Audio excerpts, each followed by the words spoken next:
Some large animals look powerful, but size doesn't always mean safety. In this video, you'll live as 6 massive animals that look strong, but spend their lives in absolute agony. Starting with the first one, the rhino. You slip out of your mother and fall hard onto the ground. You lay there covered in fluids, waiting for something to happen. Then your mother slides her horn along your belly, almost knocking you sideways as she feels your shape. She backs away a little and poops nearby, because that's how rhinos communicate, and she's just letting everyone know you've just been born. You try to stand up, but it doesn't work. So your mother lowers her head again and uses her horn to lift your body up, helping you rotate and find balance. You stand up properly, weighing almost 50 kilograms, which is almost as much as a small human adult. Then, an older calf charges at you from the side. It's trying to test your strength, but you're too small to stand your ground. Your mother steps forward without a sound, her body blocking the older calf before it can get too close. The older calf snorts once and backs off, deciding you're not worth the effort today. You press close to your mother and start drinking her milk. You can feel other females in your mom's group staring at you, and when they start to move, you move with them, because instinct says you have to. Skip forward a bit, and you're a few months old now. You're still drinking milk, but you're starting to eat the grass around you. At first, it's just curiosity. Your lips tug at the blades, but nothing happens. Your gut isn't ready. You chew and chew, but the tough fibers slip past your tongue and you swallow air and dust more than anything else. You watch your mother eat constantly. Grass, twigs, bark. She eats it all, and her gut full of bacteria helps break it down. But yours isn't like that yet. You copy her anyway. You press your lips around the stalks and rip at them, but it tastes sour and your teeth feel like they might snap. Other calves around you are better at it. They are bigger and stronger. They chew right through the thickest grass. And they don't even seem to notice you trying. Your mother doesn't offer milk as much anymore. She's too busy eating for herself. Sometimes you play fight with another young rhino. You drop your head and push, horns knocking gently in practice. Neither of you really want to hurt the other, but the game feels like something you need to learn. You push back and forth until one of you steps away, breathing hard but still unhurt. You learn that no one waits for you. No one feeds you for free. Every mouthful is yours to fight for now. Grass has almost no calories, but you keep chewing because that's what your body tells you to do. You're 2.5 years old now. Your mother has a new calf growing inside her and she doesn't have time for you anymore. One morning, she pushes you with her horn. Not hard, but clear enough for you to understand. You try to move back to her side, but she pushes again. And then she just starts walking. You watch her walk off with the herd, following the older females while you're left standing alone. You try to follow at first, trailing behind just far enough that she doesn't see you. But each time she senses that you're near, she turns around and pushes you away again. You keep trying for days, shadowing her steps, but she never looks back. She doesn't push you with anger. She pushes you because that's the way things work around here. So you stop, you stand still, and watch the herd disappear, while the space around you grows quiet. Then you turn and walk in a new direction. For the first time, you have no one to follow, no horn to shelter behind, but you push through and move slowly, testing every patch of grass before you eat, stopping at every waterhole to smell for crocodiles. One afternoon, you pause at a pool. A warthog steps out of the mud, shaking water from its bristled back. It sees you and freezes. You don't move, and neither does the warthog. You watch each other for a while, not sure what the other will do. Then it snorts and lowers its head, pawing at the dirt. The movement is sudden and loud, and without thinking, you drop your horn. The warthog charges at the same time, and it happens in a blink. Your horn drives straight through its side. It squeals and twists, but it's already over. You pull back, watching as the warthog collapses in the dirt. The life in it leaves fast. You don't know what to do. You stand there for a long time, staring at the body and the blood on your horn. You learn that not everything that moves wants to hurt you, but you're built to kill when it happens anyway. At night, you stand under a tree, your head low, listening for anything that might come. You learn to read the ground. The smell of fresh dung, the mark of another rhino's horn against a trunk. You keep moving, not because you're hunting for something, but because instinct says you have to. You're young and alone, but you're not lost. You're just learning how to be your own rhino. Skip forward, and you're 5 years old now. Bigger, heavier, and nearly weighing a ton. But you're not safe. Out here, nothing is. You're grazing near a dry riverbed, head down as you tear at the grass. The sun burns hot on your back. Then you feel it, a ripple of movement in the shade. You turn your head and see them. It's a pride of lions, crouched low, watching your every move. They move slowly, patiently pressing towards you with each quiet step. You step back, but the ground softens as you walk closer towards the river's edge. You smell the water and the crocodiles. One lion steps forward. She lunges, claws out, and you react. You drive your horn up, and her body lifts clear off the ground. You swing your head hard. She lands in the river with a splash. The water breaks open with crocodiles. They lunge, tearing her apart. You swing your head back around. Another lion charges. You lower your horn and catch him in the shoulder. He pushes back, claws scraping across your skin, but your horn cuts deep. You swing again, knocking him away. He falls sideways and rolls to his feet, blood running down his leg. He doesn't come back. Two more lions close in from opposite sides. One rushes first with its teeth bared. You meet her head on, slamming your horn into her side. She grunts and pulls back, but you twist and drive your horn deeper. Then she goes down, kicking once before she goes still. The other lion comes from behind. You turn and swing your head, but his teeth clamp around your neck. You slam backward into him, your horn scraping his shoulder as you shove him away. He backs off for a second and then he runs. The last lions turn and vanish into the bushes. You stand still, watching them go. You snort once and stamp your foot. The river is quiet now, the water red where the first lion fell. The crocodiles slip back under the surface. You watch them go, then you turn and walk away, your horn wet with blood, leaving the river and the broken ground behind. You're 12 years old now, no longer a calf and no longer following anyone. This is your space to claim. You walk slowly, stopping at an acacia tree and drag your horn across the bark, stripping it back to white wood. You back up, turn slightly, and you drop your dung in a pile, a clear sign to anyone who comes close. You walk on, stopping at every bend to repeat the ritual. You press your nose to old piles, sniffing for the scent of intruders. Then you catch a fresh scent. It's another male, younger than you. You snort once. He answers with a low grunt. You see him a moment later with his head down and horn forward. He steps closer, and you step forward too.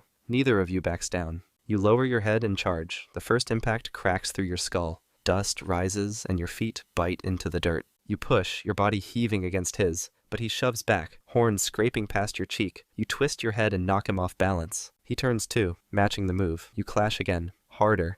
Your horn slices a shallow cut in his neck. He grunts and steps back, then lunges again. You brace and meet him head on, the blow lifting your front feet. For a moment, you're locked. You drive forward, horn low, ramming his shoulder. He's forced back a step. You swing again, hitting his ribs. He turns sharply and breaks away. He backs up slowly, blood streaking down his side. You stay still, every muscle ready, but he turns away. He leaves, slow and stiff, vanishing into the trees. You snort once more and then turn back to your path. This is your space now, marked in dung, in scratches, and in the blood of the challenger who just left. Skip forward a bit, and you're 15 years old now, a fully grown bull with a territory that's yours alone. You've spent years making sure every path and every tree is a message. This is your space. You don't share it. Then one day, a female appears at the edge of your territory. She stands still, testing the air, checking your scent. You wait without moving, so that she doesn't get scared. She circles once, then again. She doesn't run or challenge you. She's here to see if you're worth her time. You watch her step and she watches yours. You scrape your hoof across the dirt, sending up dust and scent. She flicks her tail and turns sideways, showing you her full profile. You take a step forward and she doesn't back away. The ritual begins. You push and circle, each of you testing the other. She shifts her weight and you match her. You touch her shoulder with your horn and she bumps you back. No aggression, just the quiet weight of two bodies seeing who will move first. You keep circling. You keep touching horns and pushing back. It's not fast. It's not loud. It's patient and steady. And it can last for hours if it has to. You don't rush. She doesn't either. You're both too old to waste effort. Eventually, she stops. She stands beside you and doesn't move away. You stand still too, holding your place until she's ready to leave. When she does, she doesn't look back. She just turns and walks off, moving back into the trees. You watch her go, but you don't follow. This land is yours, and you stay where you are. You drag your horn across the bark of a tree, leaving a fresh mark to say you're still here. You drop your dung in a pile at the edge of the path, and then you turn away and keep moving,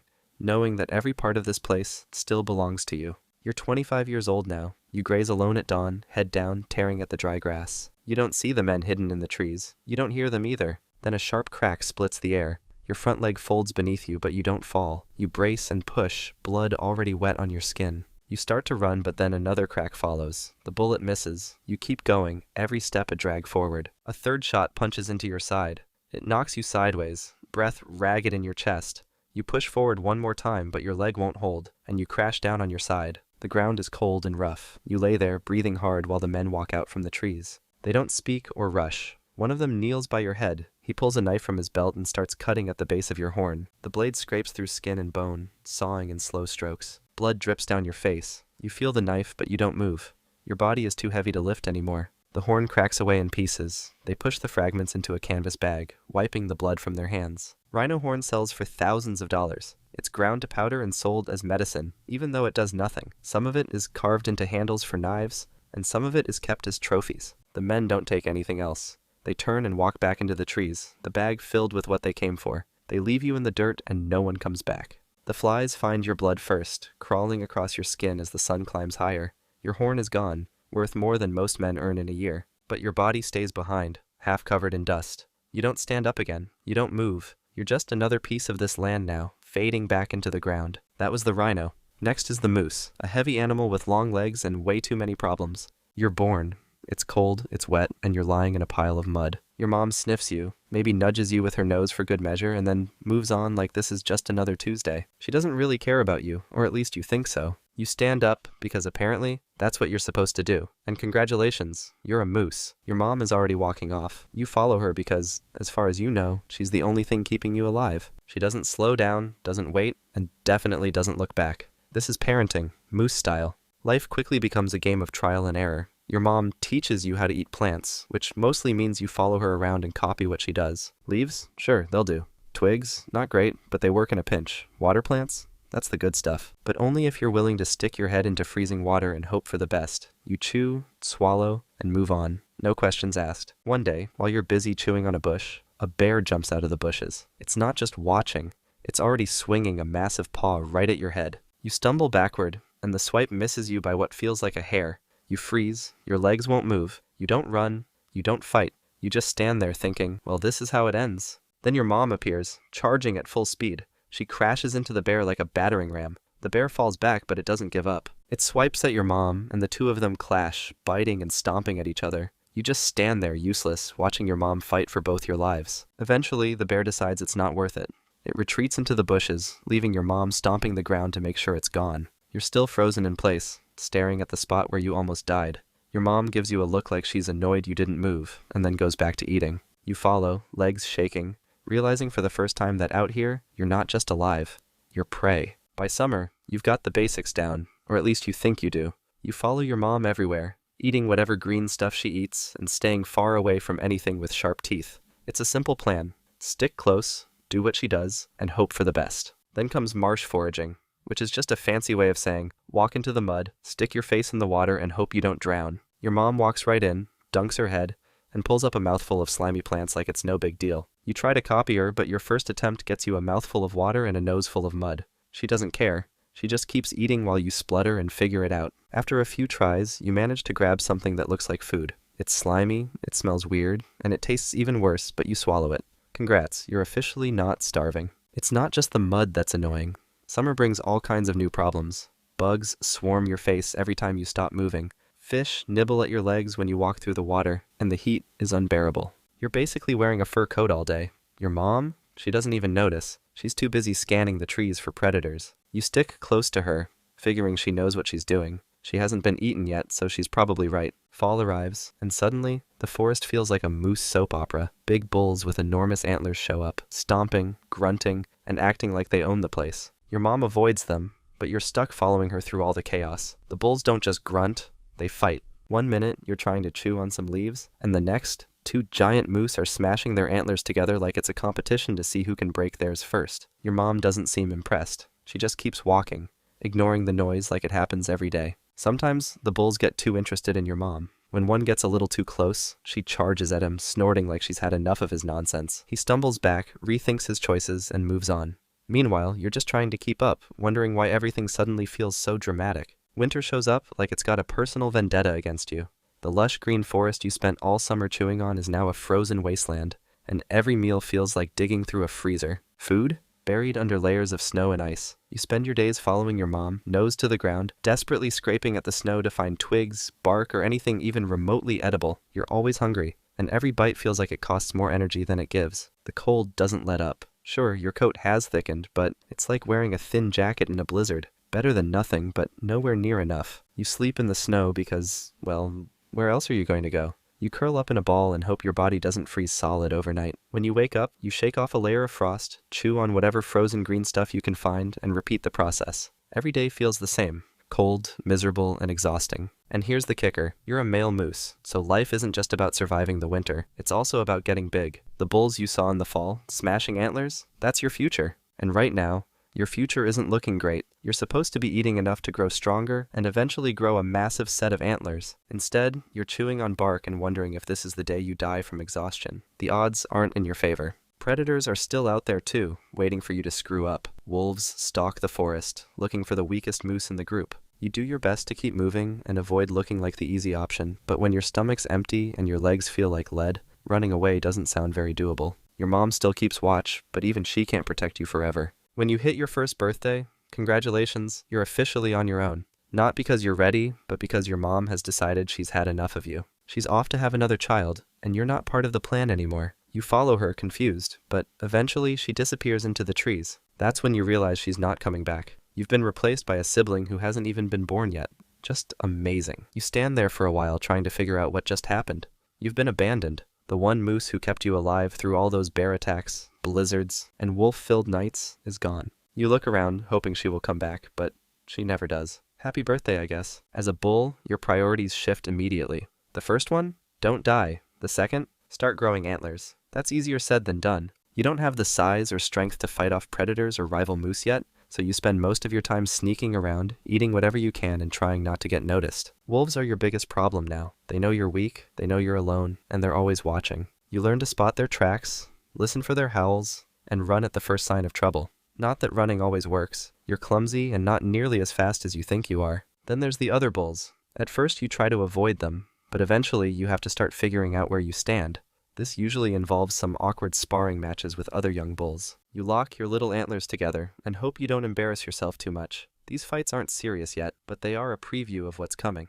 Some time has passed, and now it's mating season. You've grown, you've bulked up, and you're ready to mate. Or at least you think you are. You've got antlers, you've got the drive, and you've spent the last year preparing for this moment. But mating as a bull moose isn't as simple as just showing up. First, you have to prove you're better than every other bull in the area, and the only way to do that is by fighting. You find your first opponent, a bull roughly your size, and you square up. Your antlers lock and you push with everything you've got, and for a few seconds it actually feels like you might win. Then he twists his head, throws you off balance, and sends you crashing sideways into a bush. He doesn't stop there. He shoves you again, this time pinning you against a tree for good measure. You stumble away, sore, embarrassed, and very much cowless. But giving up isn't an option. This is mating season, and bulls don't quit. So you try again. Fight after fight, you get a little smarter, a little stronger. Eventually, after what feels like an eternity of bruises and exhaustion, you win a fight. You shove your opponent just hard enough that he stumbles and walks away. As your reward, you get a harem of cows. Great, right? Except now the real work begins. Other bulls start showing up, grunting, stomping, and challenging you for your cows. You don't get to relax, not even for a minute. Every new challenger means another fight, another round of antler smashing, and another chance to lose everything you just won. Meanwhile, the cows, they barely notice you. They're too busy grazing or ignoring you altogether, treating you like background noise. You're out here defending them with your life, and they couldn't care less. You don't even get a thank you. By the end of the season, you're a wreck. You're starving, bruised, and barely standing.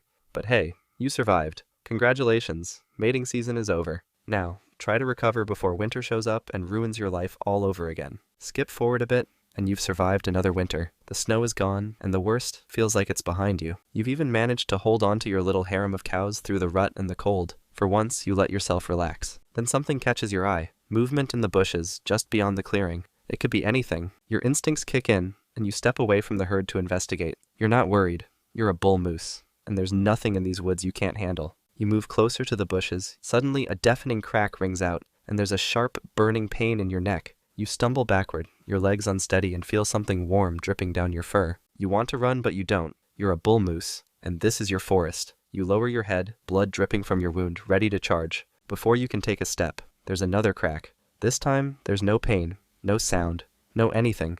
Your legs fold, your body hits the ground, and everything goes dark. The hunter walks over, standing above your lifeless body as your antlers sink into the dirt. You don't know it, but your story ends here. Not in a blaze of glory, not in old age, but with 2 loud cracks in a forest that doesn't care how far you've come. That was the moose. Now meet the brown bear, one of the strongest animals that's constantly pushed too far. You wake up. Well, not really. You're born, but that's just another way of saying you're suddenly here, crammed into a dark, warm den with your siblings, squirming around like oversized hamsters. Your mom hasn't eaten in months, yet here she is, feeding and keeping you alive with whatever strength she's got left. You're blind, helpless, and unaware that the forest outside would chew you up and spit you out if given half a chance. For weeks, life is simple. You squeak, you sleep, but winter doesn't last forever, and neither does this cozy setup. One day, your mom decides it's time. She claws open the den, light floods in, and you're dragged into the blinding brightness of spring. The world is big, loud, and smells like 1,000 things you don't understand. Trees loom overhead, snow melts underfoot, and your siblings tumble around like drunks on a dance floor. You realize quickly that you're small, weak, and very, very edible. Your mom's job isn't to make you feel safe, it's to make you strong. From day one, she's teaching you what it takes to survive, and the lessons aren't subtle. She smells danger before you do, hears threats you can't even imagine. One afternoon, while you're walking around chewing on a twig, she freezes. Her head snaps up, nostrils flaring, and then you hear it, a low, guttural growl. Wolves. They jump out of the bushes, foaming out of their mouth, their eyes locked on you and your siblings. You're too scared to move, but Mom, she moves like a landslide. She rears up, roars so loud it shakes the trees, and charges. The wolves don't back away. They're hungry, but she doesn't give them a choice. Her claws flash, blood sprays, and one of them goes down. The others hesitate just long enough for her to send them running. She returns to you, panting, fur matted with blood, and nudges you back towards safety. It's not a tender moment, it's a warning. Pay attention, or next time you'll be the one bleeding out in the dirt. By summer, you're starting to figure things out. You watch Mom dig up roots, rip apart logs for insects, and dive into rivers to snatch salmon with terrifying precision. You try to imitate her, but it's a process. Your first attempt at fishing ends with you face first in the river, splashing around like an idiot while the fish swim away unbothered. Mom just stands on the side, probably wondering how she gave birth to something this pathetic. The forest doesn't wait for you to catch up. It's cruel, fast, and indifferent, and if you want to survive, you'd better keep up. Your first kill comes on a hot summer day when the air buzzes with insects and the rivers run low. You're nosing around a berry bush when something small and furry darts out, a rabbit. Instinct takes over, you pounce, claws swiping and pin it to the ground. For a moment, it squeals, its bones break under your weight, and you freeze. You weren't expecting it to fight back. But then you remember Mom's growl, her unrelenting force, and you bite down. It stops moving. You've done it. Your first kill. It's messy, brutal, and nothing like the clean, effortless hunts you've watched your mother pull off. But it's yours. That taste of blood sticks with you. You start paying attention, watching the way Mom moves, the way she stalks and strikes with precision. You learn fast because you have to. The forest is a hunting ground, but it's also a battlefield. Every meal is a risk, and the line between predator and prey is razor thin. By the time your second year rolls around, you're bigger, stronger, and starting to feel like you own the forest. You're wrong, of course, but that's not the point. You've seen the dangers. Wolves, humans, even bigger bears, but you're starting to think you can handle them. And then you meet him. It's late spring, and the salmon are running. You and Mom are fishing by the river when he appears. He's massive. You freeze, but Mom doesn't. She steps forward, roaring a challenge that shakes the air. The stranger doesn't flinch. He charges. The fight is chaos. They slam into each other like freight trains. For a moment, you think Mom might lose. But then she gets him. A single swipe of her claws rakes across his face, and he stumbles back. She doesn't give him a chance to recover. With a roar, she lunges, and he retreats, limping into the trees. Mom stands there, panting, blood dripping from her fur, and you realize something. This forest doesn't belong to the biggest bear. It belongs to the one who refuses to die. One day, Mom just doesn't come back. No speech, no heartfelt goodbye, not even a grunt to let you know she's leaving. She's gone, and so is the safety net you didn't realize you had. It hits you fast. You're alone, and the forest feels bigger, darker, and way more interested in eating you than before. The first few weeks are a crash course in how bad you are at this whole independent survival thing. You stumble around, misjudge threats, and almost become a meal for a pack of wolves who seemed way too happy to see you. By the time you escape with your fur intact, you realize why most cubs don't make it to adulthood. Statistically speaking, you're more likely to end up as a pile of bear-flavored leftovers than a full-grown predator. Your first big win comes when you stumble across a deer carcass, still fresh, with steam rising from it. Your stomach growls so loud it might as well have announced your arrival. You dive in, tearing at the meat like you haven't eaten in weeks. You haven't, by the way. Blood drips down your mouth, and for a moment you think you're finally catching a break. Then you hear it. The snap of twigs behind you. You freeze mid-bite. Another bear. Great. He's smaller than Mom's last challenger, but bigger than you, and judging by his expression, he's not here to offer you a dinner invitation. He charges, and you don't even try to fight. You run, crashing through the underbrush. You're fast, faster than him. And when you finally stop, you realize two things. 1, you're still hungry. 2, the forest doesn't care how empty your stomach is. If you want to eat, you'd better be ready to bleed for it. By your 4th year, the tables have turned. You're no longer the scrawny cub running from every shadow. At 700 pounds, with claws sharp enough to carve your name into a tree, and muscles built from years of fighting and hunting, you've earned your place at the top. Smaller predators steer clear, and even other bears think twice before crossing your path. You've graduated from snack to don't mess with that guy. One afternoon, while patrolling your territory, you catch the scent of blood. You follow it to a clearing and find a younger bear, maybe 2 years old, digging into a fresh carcass. He freezes when he sees you, wide-eyed and clearly debating his options. For a moment, you just stare at him, both of you weighing the odds. He makes the smart choice. He turns and runs into the trees, leaving the carcass behind. You don't bother chasing. What's the point? The food is yours now, and as you tear into it, you realize something. You've become the bear you used to run from. The forest doesn't challenge you anymore. It respects you, or at least knows better than to get in your way. Years pass, and the forest starts to feel different. Your once powerful body doesn't move like it used to, and the fights you used to dominate now leave you limping for days. The younger bears are getting bolder, testing you more often. And while you still win, it's starting to feel more like survival than victory. One day, after a particularly rough fight, you catch yourself retreating instead of pressing forward. That's when it hits you. The forest doesn't see you as untouchable anymore. You've still got your scars, your strength, and your pride, but the cracks are starting to show. The forest has no patience for weakness, it just waits for you to fall behind. As the first snow of winter falls, you retreat to an old den, one you haven't used in years. It feels smaller now, quieter. You curl up inside, your breath slowing as the cold settles in around you. You've fought, hunted, and ruled for longer than most, but the forest doesn't mourn its kings. It just waits for the next one to take the throne. That was the brown bear. Up next is the bison. Always in the way and always blamed for it. You're born and drop hard onto the ground. Your mother turns, licks once along your side, then pushes against your ribs. Nothing moves, so she pushes again. Her head drives behind your shoulder until one leg kicks out. You try to lift your head, but it drops, so you push with your front legs instead, shifting your weight just enough to raise your chest. Behind her, 2 bulls crash together. Their horns lock and their legs grind into the dirt as they push, scraping for space that neither of them needs. Your mother doesn't react. She drops her head and shoves again. You lift halfway and fall sideways. She steps forward and pushes behind your ribs once more. This time your hooves press in deeper and you finally get up. The bulls hit again. One loses balance and stumbles. His front leg folds and he falls onto his side. Dirt kicks up as his body rolls, and he lands close enough that dust hits your face. Your mother steps toward him and blocks the space between you. She lowers her head and braces. The bull gets up without looking at her. He turns the other way and walks off. She doesn't follow. She turns back toward open land and begins walking. The fight isn't finished, but she's not going to wait for it. You follow. Your front legs move straight, but the back ones swing wide and drag. You fall, and then get up again, but she doesn't slow down. The bulls keep fighting behind you. One forces the other across a patch of bare dirt, pushing through dry roots and torn ground. They don't stop between hits. They just change angles and strike again. One falls, but you don't see which. You just keep walking and follow the shape in front of you because it's the only one that doesn't stop.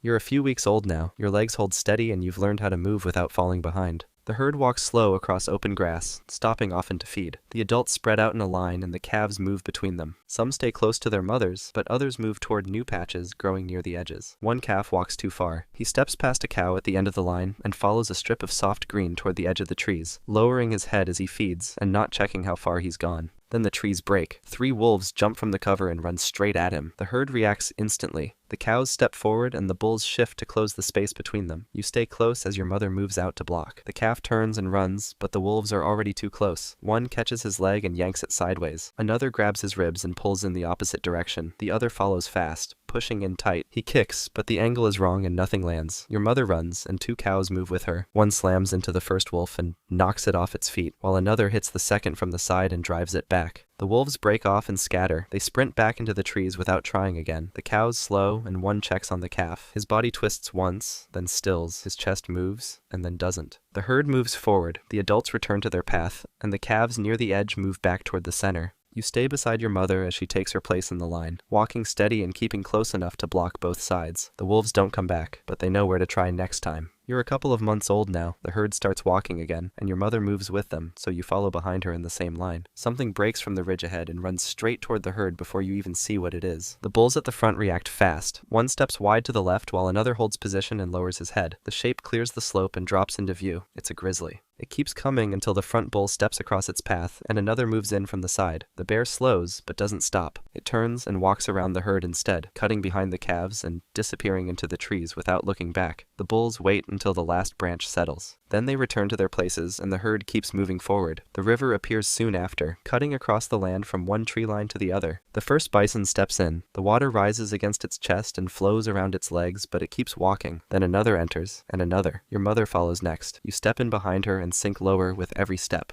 The current pushes at your side and your feet drag, but the bodies ahead keep moving, so you keep going too. A bull ahead of you steps too deep into the current. His hooves sink into soft sand, and his legs drag as he tries to push forward. He kicks upward once, then the rest of his body tilts and disappears beneath the surface. But the herd doesn't stop. You push forward behind your mother until the water changes to mud and the ground rises again. Your hooves catch the bank and you pull yourself out. The others already walk ahead in a line that looks the same as before, but there's one less body in it now. The river closes behind you, and the trees stretch ahead again. You're 2 years old now. Your horns are coming in, and your steps press deeper into the ground than they used to. You graze beside another calf about your size, both of you picking at the same patch without shifting position. He steps closer, just enough to test how close he can get without being pushed. You stay still and don't move. He lowers his head and you match him. Then, in an instant, he lunges. Your skulls slam together. The hit forces your front legs apart, but you hold your balance. He swings again before you recover. His horn strikes under your neck, and he manages to lift you, just enough so that your hooves leave the ground. You crash backward into the dirt, but his horn presses into your chest before you can stand. You roll backwards and slam forward. Then your head drives beneath his chest and lifts with full weight. He flips, hits the ground sideways, and kicks once before trying to stand. But you're already moving. You crash into his side and drive your horn through the gap behind his shoulder. His body twists from the hit. He tries to stand up, but you strike again.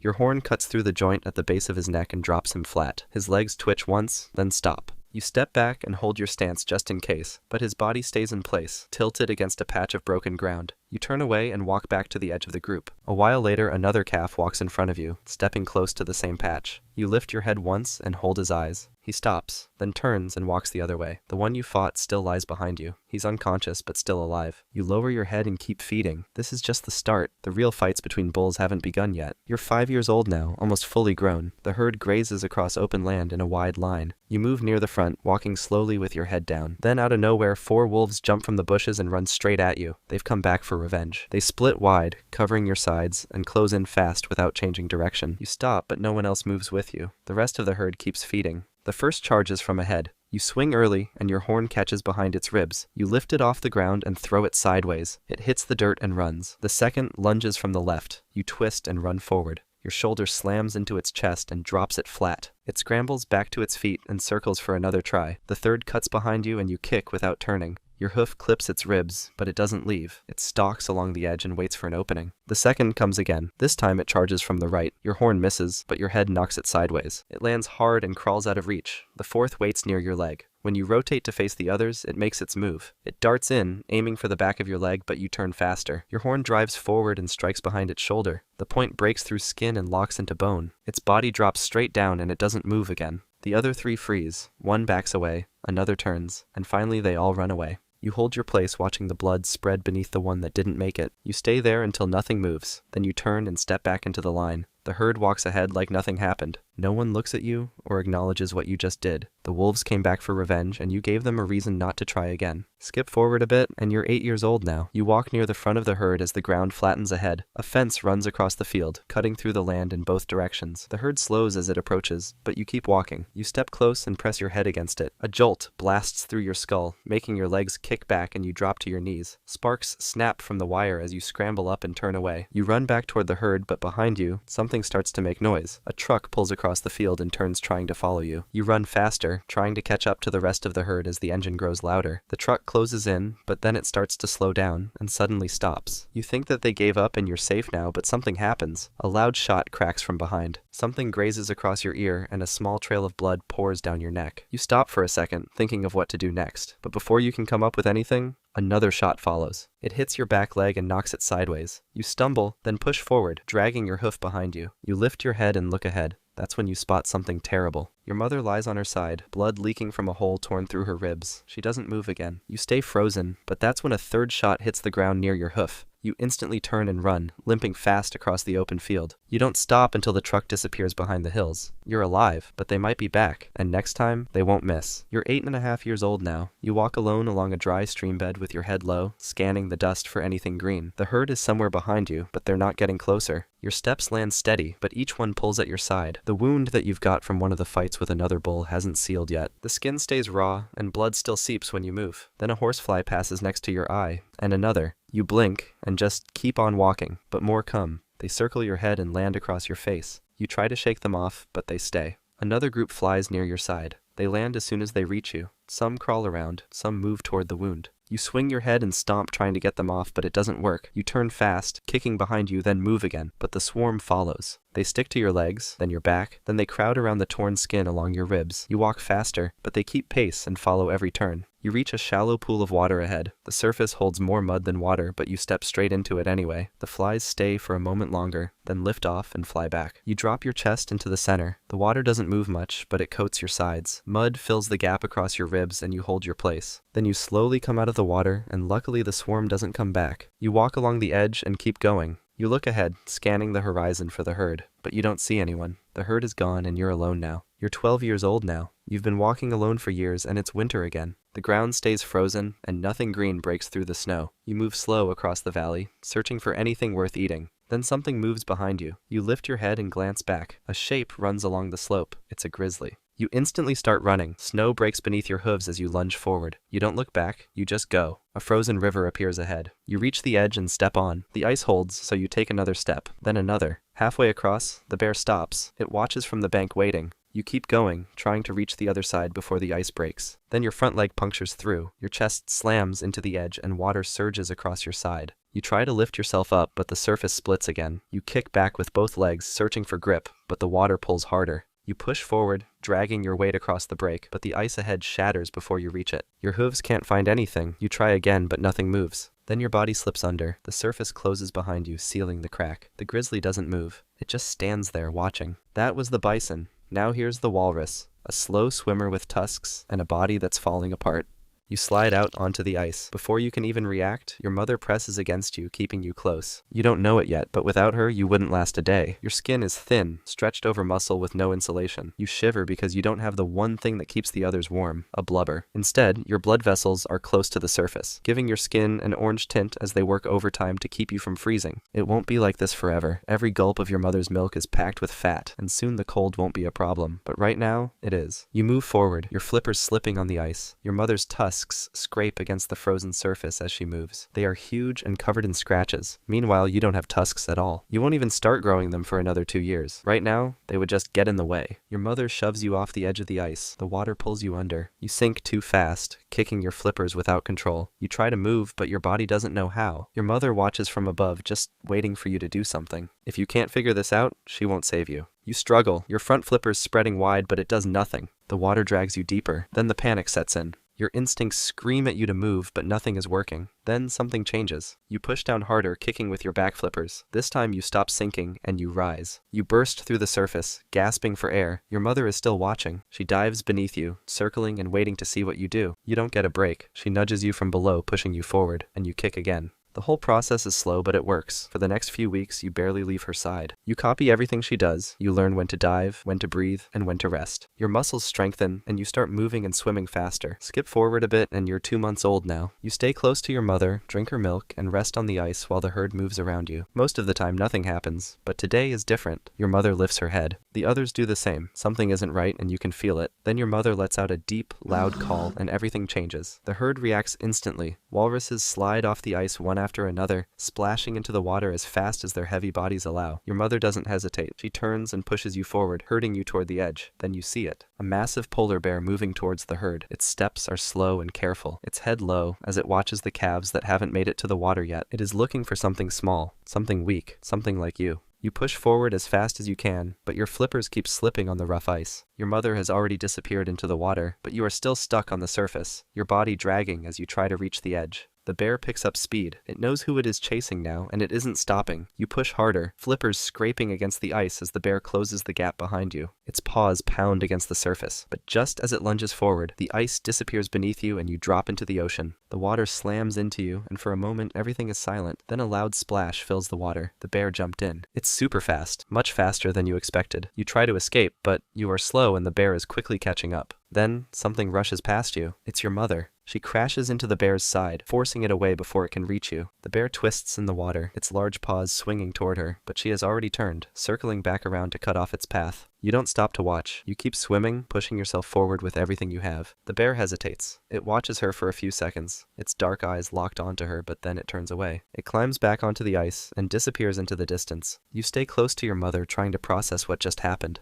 You realize that you need to be more careful, because next time you might not be so lucky. You are 3 years old, and things are starting to change. You are bigger now, and no longer need to stay at your mother's side all the time. The herd is always moving, and every walrus wants the best spot on the ice. The older bulls don't have to fight for space. Their size and long tusks do all the talking. But for the younger walruses, nothing is decided yet. You climb onto a floating piece of ice and settle in. It's a good spot, solid, thick, and just big enough to rest without being crushed by an adult. You close your eyes for a moment, letting the ice hold your weight. Then something nudges your side. You open your eyes and see another young walrus standing over you. He isn't much bigger than you, but the way he stands makes it clear. He wants the spot, and he isn't asking nicely. You don't move. He pushes harder, his body pressing into yours, trying to shove you off the ice. Your flippers spread wide, gripping the surface to stay in place. Then he swings his head forward, and his small, newly grown tusks scrape against your face. They don't do much damage, but that isn't the point. He's proving he's stronger. You swing back. Your tusks are just as small, but they are sharp enough to leave a mark. The moment they touch his skin, he shoves you again. Harder this time. You try to hold on, but your flippers slip. The ice disappears beneath you, and suddenly you are falling. You crash into the water, the cold shocking you for a second before your body adjusts. Above, the other walrus stands on the ice, staring down at you. You shake yourself off and swim to another part of the herd, pulling yourself up onto a different ice sheet. It isn't as good as the last one, but it will do. This time you lost, but you are still growing, and so are your tusks. Next time, things might be different.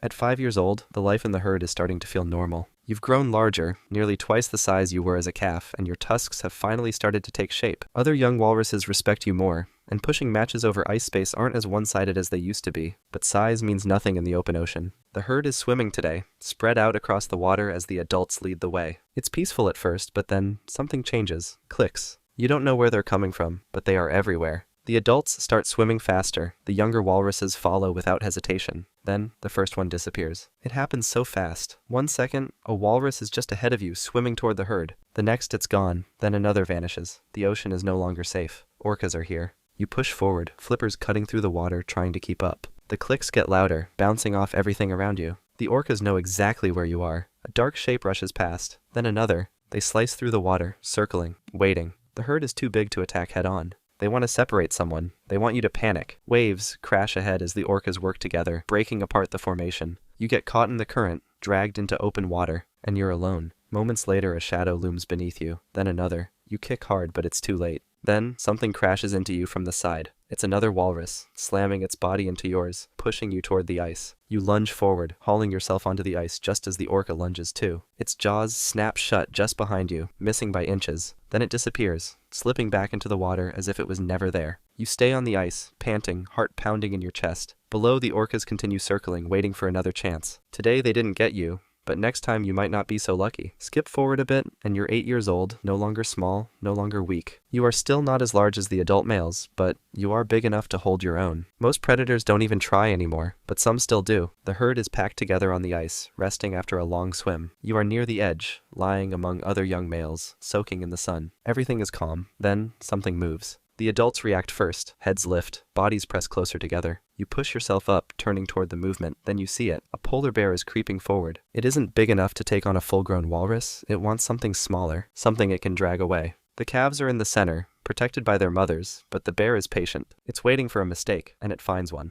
A young calf, resting too close to the edge. The bear moves faster. It only needs one lunge. But this time, it isn't the mother who reacts first. The herd surges forward all at once. The ground shakes beneath you as dozens of walruses turn toward the bear, moving as one. The closest male, twice your size, throws his weight forward, tusks swinging toward the predator. Others join him, their heavy bodies crashing into the ice. The bear hesitates. It tries to back away, but it is already too late. The largest males press in, surrounding it. The bear stumbles, stepping backward too quickly. Its paw slips, and it falls. The walruses don't stop. One of them swings his head, cutting deep into the bear's shoulder. Another slams into its ribs, sending it sliding across the surface. The bear scrambles to its feet, gasping for breath, and starts running. It disappears into the distance, dragging its injured leg behind it. You settle back down, pressing into the herd. The young walrus is safe, but this time, the predator was the one running for its life. At 10 years old, everything feels different. The deep bellows of bulls echo across the ice while the ground shakes beneath their massive bodies as they drag themselves forward. The air is thick with tension. The breeding season has begun.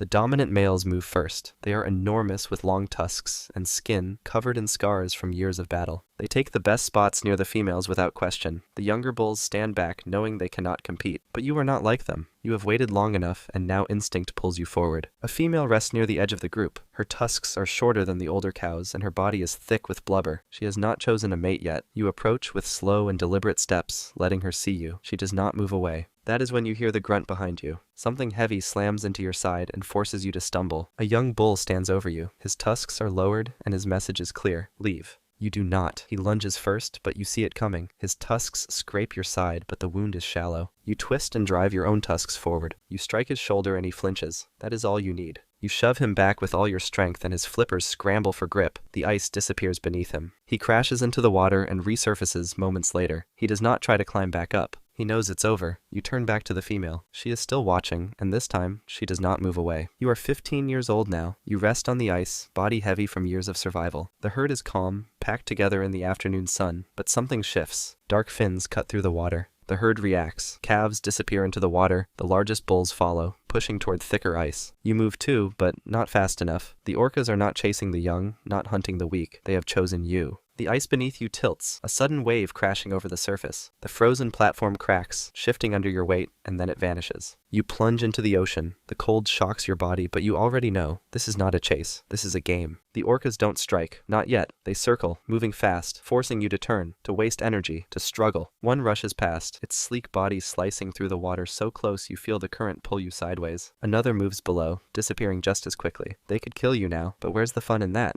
Then, the first hit comes. Not a bite, not a fatal strike, just a body slamming into yours, knocking the air from your lungs. You try to right yourself, but another force strikes from below, flipping you upside down. The world spins. You kick hard, but there is nothing to hit. They let you rise, let you catch a breath, just to rip it away again. One grabs your flipper, drags you down, then lets go, watching as you struggle back up. Another clamps onto your back, just for a second, before shoving you sideways like a toy. Again and again, they take turns, watching you fight, watching you panic, watching you tire. Then, finally, they are done playing. The largest orca moves first, ramming into your ribs with full force. Another grabs onto your side. More follow, swarming, dragging you deeper. The surface fades, the ice vanishes, and the last thing you feel is the weight of the ocean pulling you into the abyss. The orcas leave. They do not eat. They do not need to. The game is over, and they have already moved on to find something else to play with. The herd moves forward. The Arctic continues, and somewhere far away, another calf takes its first breath, never knowing the fight that waits ahead. That was the walrus. Finally, the hippo, big, angry, and stuck in a life full of fights.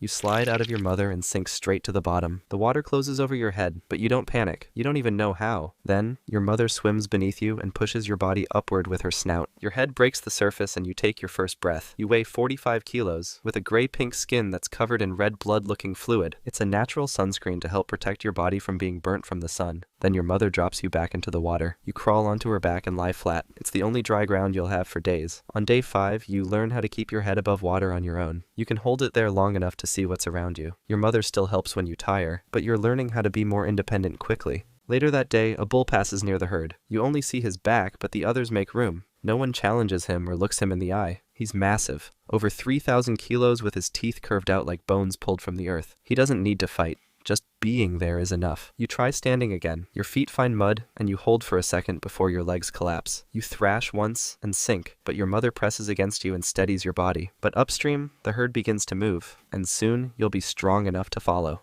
You're a month old now, and you weigh nearly 100 kilos. Your legs don't wobble as much anymore, and you can move through the water without drifting sideways. You're still small next to the adults, but you've grown strong enough to try and follow. One by one, the cows step out of the river and walk toward the land. You follow close behind, staying near your mother's side. But when you reach the shallow water, she turns and blocks your path. You try to squeeze past her leg, but she shifts again and won't let you through. You push forward anyway, but your body still can't handle grass. You don't have the gut bacteria the others do. Grass means nothing to your stomach. You only feed on milk. Your mother climbs onto land without you, leaving you behind with the other calves in the shallow water. Most of them are your age or younger. One of them drifts closer. Their head tilts as they watch you. They don't mean harm, but their mother thinks differently. Her head rises fast and her legs drive forward, sending water splashing across your face. You try to back away, but she slams into your side with the front of her body and knocks you deeper into the river. You tumble once, then find your feet and try to stand. But your legs are shaking, and your nose dips under the surface. That's when the crocodile turns. It was floating farther out, barely moving, but now it's aiming straight toward the calves. You freeze.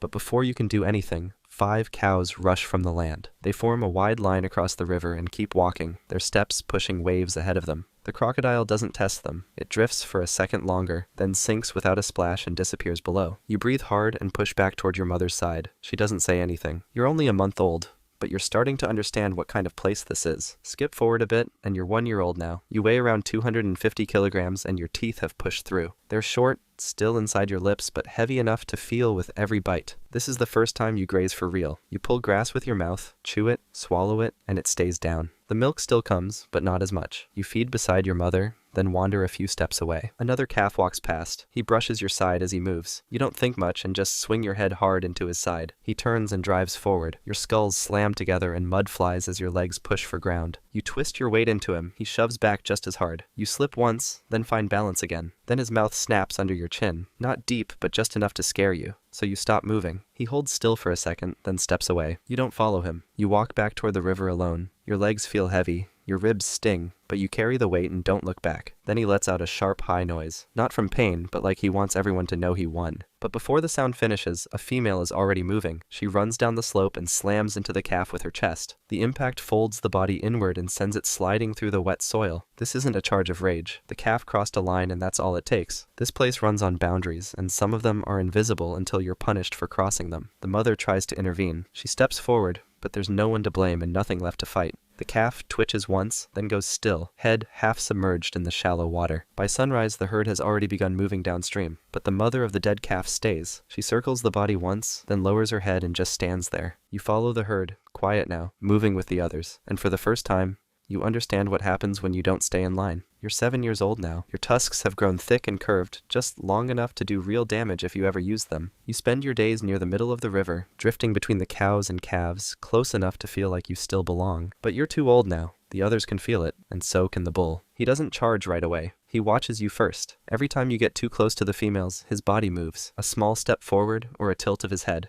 But then, one morning, he stops pretending that he doesn't care. You don't see him coming until the water explodes beside you. His tusks slam into your ribs and your whole body lifts off the ground. You hit the mud hard, roll once, and land flat. Your legs thrash, pushing against the riverbed. You try to stand, but the weight of the hit is still in your bones. He doesn't chase. He doesn't need to. You get up and leave, and that's all he wanted. You sleep alone that night farther downstream. You watch the herd from a distance, the shapes of their backs just visible in the moonlight. You're not one of them anymore. Now you have 3 options to choose from. You can try to join another herd. You can find a quiet bend in the river and try to build your own. Or you can stay like this, alone, and live that way for the rest of your life. You decide to go with the first option, as it seems the easiest. After a few days of walking the banks, you find a group near a wide curve in the river. There's a bull, but he looks smaller than yours was. You approach slowly, keeping low in the water. You stay near the edge and don't move toward the females. You just wait, hoping he'll let you stay, but he doesn't. He turns fast, opens his mouth, and runs at you full speed. You turn around and run. His jaws snap behind you, but you don't look back. You just run until the river disappears in the distance and he stops following. Your legs shake, but you're not giving up. Not yet, because something is about to change. A month later, you've decided to go with the second option instead, claiming your own stretch of river and hoping some females join you. You stumble upon a quiet bend with deep water, soft mud, and enough grass to last through the dry season. You walk the edge and scrape your tusks into the bark of a low tree. You drag your belly through the shallow water and leave your mark on the banks. This isn't just a place to rest, it's yours now. There are crocodiles here too. 3 of them float in the middle of the river, barely moving. They're not hunting, but they're always close, so you keep your eyes on them, because you'll need to learn how to live among them, like the others did when you were young. Later that day, 4 cows appear across the water. They graze near the bank, far enough not to feel like a challenge, but close enough to see everything. None of them have calves. One of them lifts her head, her ears twitch, then they all move slowly through the grass and disappear. That night, another hippo appears upstream. It's a male. He's older. His shoulders are wider and his tusks curve long and thick over his lips. He steps into the water and watches you from across the bend. His eyes hold for a long time. You raise your head and open your mouth. The slap of your jaws echoes across the water. The bull holds still, then decides that you're not worth the trouble and turns around, walking back into the grass. By morning, the same cows return, but only 2 this time.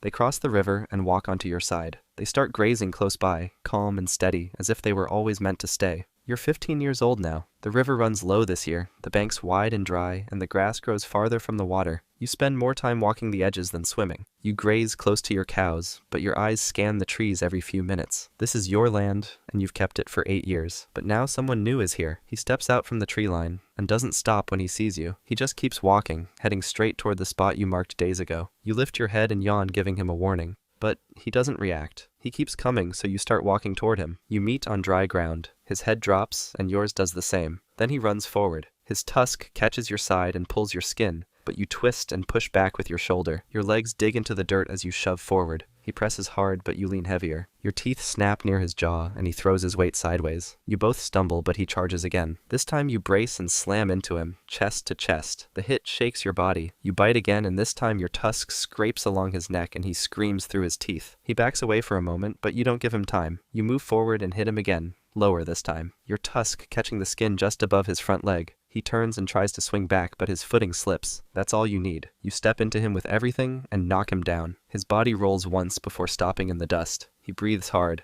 then gets up and walks away. You're bleeding from your side, and your leg shakes under your weight. But you stay standing. One of the cows who watched from nearby walks over. She grazes beside you like nothing happened. The other doesn't leave either. You've kept the land. This part of the river is yours, and you're not giving it up for anyone. Skip forward a bit, and you're 30 years old now. While walking around, you notice one of the females giving birth. You watch the calf try to stand, legs shaking in the wet grass, and something settles inside you. This is what you fought for. Long days in the sun, nights soaked in mud. The sound of the herd moving behind you. It feels quiet now, but the right kind of quiet. The dry season comes late. At first, you barely notice, but then the clouds stop forming, and the ground starts to harden. The grass becomes thin. The water pulls back. You walk farther to feed, leaving deeper trails in the mud. The cows move with you at first, then they start spreading out. You don't think much of it. You've seen seasons like this before, but this one doesn't end. Each morning, the river is lower than the day before. At the far end of the bend, there's still a patch of grass that hasn't dried out. You guard it and wait. But then, one of the cows leaves. A few days later, the second one goes. You don't stop her, you just keep eating, but your strength isn't the same. The wound on your side from a fight months ago opens up again. You drag your leg and find a pool that's barely deep enough to cover your body. One night, something splashes nearby. You lift your head just enough to see 2 crocodiles floating near the edge. Their bodies don't move, and their eyes stay open. You stare back and wait. Then one of them slides forward. The other follows. They reach you without a sound. You try to move, but your legs don't lift. You feel the first bite at your side, then the second at your neck. You twist hard and break free.